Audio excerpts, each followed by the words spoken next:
Bon, aujourd'hui, c'est sérieux. Et oui, pour ceux qui s'intéressent aux lois du temps, de l'espace, vous savez que le temps est de l'information et que quand on décode le temps, eh bien, on a accès à de la sagesse. On a accès à des informations qui sont importantes à la fois pour soi sur un plan individuel et aussi pour l'intégralité de notre communauté d'êtres humains sur Terre. Et aujourd'hui, nous sommes le 8 mai 2025.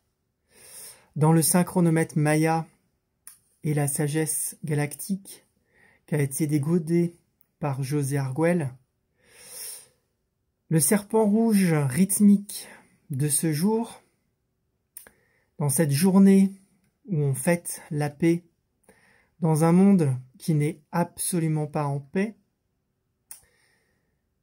vient mettre en lumière la survie, vient remettre ça sur le tapis. Et la question que je me pose et que je vous pose et que je nous pose en tant qu'espèce humaine, c'est quand est-ce que ça va s'arrêter? Parce que pour notre survie, je vois pas comment l'espèce humaine va survivre en continuant depuis déjà des millénaires à se taper dessus. C'est quoi l'intérêt? C'est pas parce que un autre être humain parle une langue différente, a une couleur de peau différente, a des pratiques de vie, des habitudes de vie différentes, une alimentation différente, une attitude différente, des pensées différentes, qui sont de l'autre côté d'une ligne imaginaire qu'on appelle une frontière, voire dans certains endroits un département, voire dans d'autres endroits un village. Ouais, parce qu'en France, c'est encore comme ça que ça marche. Il y a encore des frontières invisibles, incompréhensibles, incohérentes, des frontières psychologiques qui font que un être humain ne reconnaît pas un autre être humain à son égal. Et non seulement il y a ça encore présent, mais il y a pire que ça, c'est qu'il y a des notions de supériorité. En quoi je suis supérieur à vous? En quoi vous êtes supérieur à moi? On est différents, c'est sûr. Mais chacun a sa place. Chacun a des potentiels, chacun est utile dans notre communauté d'êtres humains. Donc aujourd'hui, journée de survie, journée pour retrouver la force de vie, individuellement pour les personnes qui ont vécu des choses particulières aujourd'hui. Journée du 8 mai, journée de célébration de la paix dans un monde en guerre continuelle. Et c'est très local. Moi, j'habite dans un village, les gens sont pas en paix. Ils sont en guerre contre leurs voisins. Certes, ils se tapent pas dessus, ils vont pas aller jusqu'à se tirer une balle, même si, d'après l'histoire ici, il n'y a pas si longtemps que ça, mais quelques dizaines d'années en arrière, il y avait encore des gens qui se tiraient dessus à coups de fusil à plomb. Et en 2025, on y est encore. Vous avez encore des gens qui se font tabasser dans les rues, gratuitement, pour rien. Donc aujourd'hui, c'est une bonne question. Et c'est la question que je me suis posée, comment l'être humain va survivre? Et je me dis, c'est pas en se faisant la guerre.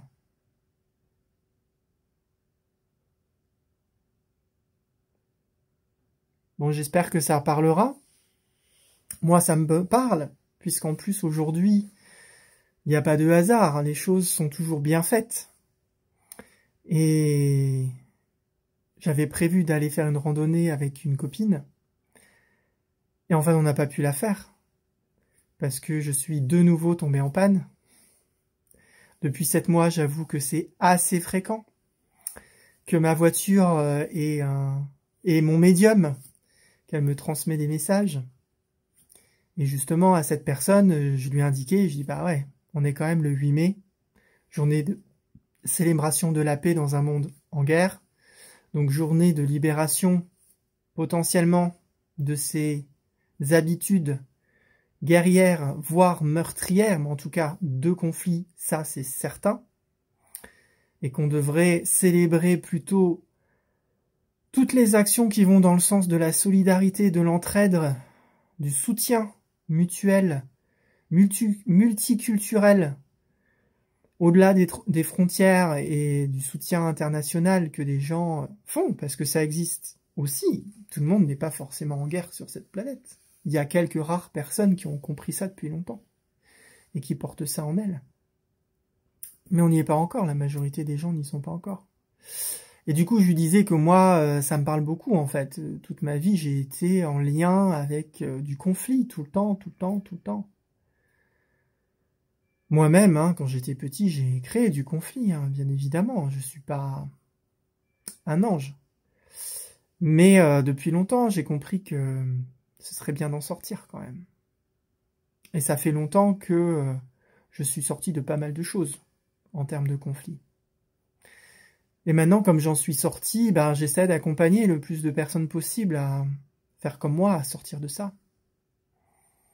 La lutte ne mènera à rien, elle mènera à la destruction de l'être humain. Il faut se tenir la main, il faut s'entraider, il faut changer cette réalité. Et il ne faut pas attendre des politiciens, parce qu'ils n'ont aucun intérêt à ce que le monde change. Parce que la guerre, c'est hyper lucratif. Ça donne un pouvoir qu'on ne peut même pas imaginer à ces personnes-là. Et donc je lui ai expliqué tout ça, alors qu'on était en panne. Et en attendant la dépanneuse, on est parti boire un café. Et bizarrement, en discutant avec la table d'à côté, où on s'est aperçu qu'il y avait des liens. En plus, il y avait une personne qui venait d'Amiens, dans la Somme. Donc il y a quand même eu la bataille de la Somme. Moi, j'ai vécu 8 ans dans la Somme. Hein. Donc voilà, le chemin de la guerre et du conflit, je l'ai pris, étant né près de la ligne Maginot, ayant vécu dans le bassin de la Somme, arrivant au pays Qatar, je peux vous dire que moi, ma mission de vie, c'est quand même apporter la paix. Et pour apporter la paix, il faut traverser la guerre. Et des rêves de guerre, j'en ai fait beaucoup. Beaucoup. Ouais. Beaucoup, beaucoup. Et là, pareil, tombé en panne, journée du 8 mai. Et ces personnes nous expliquent qu'en fait, on n'est pas en France. Alors qu'on était en France. Je dis, mais là, vous n'êtes pas en France, vous êtes à l'étranger. Je dis, vous êtes des étrangers pour nous. Alors là, mais comment ça? Je dis, oui, vous êtes en Catalogne. Vous n'êtes pas en France. On était dans un village. Quand je vous dis que le conflit, il est là. On n'est pas obligé d'aller en Europe centrale, là où il y a des bombes qui tombent sur les toits. Il est là. Il est à notre porte, le conflit. Bon, en tout cas, le but, c'était pas de rentrer en conflit, bien évidemment.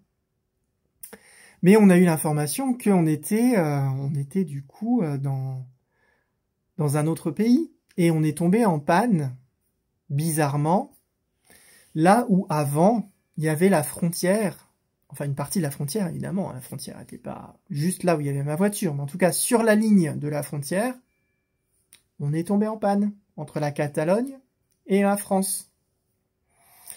Donc voilà, donc c'est ce que j'ai dit à ma copine, je dis bah voilà, je te disais justement que moi j'ai un parcours en lien avec la guerre et à démonter des codes planétaire en lien avec la guerre et que je suis là pour apporter des messages de paix et inviter les êtres humains à trouver cet espace de paix déjà en soi, parce que ça commence en soi.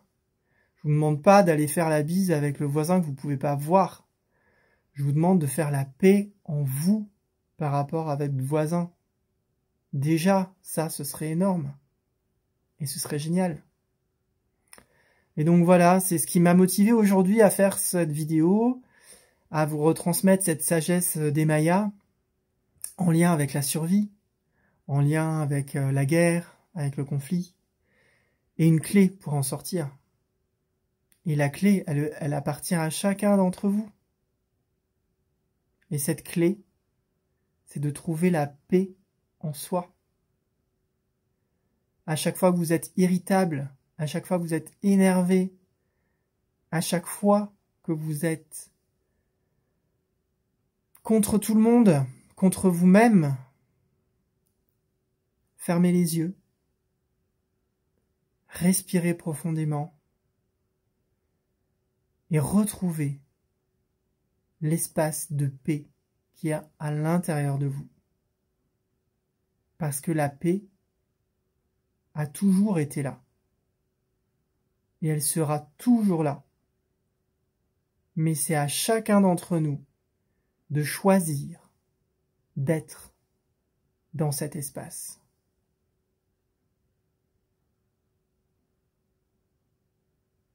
Tout simplement.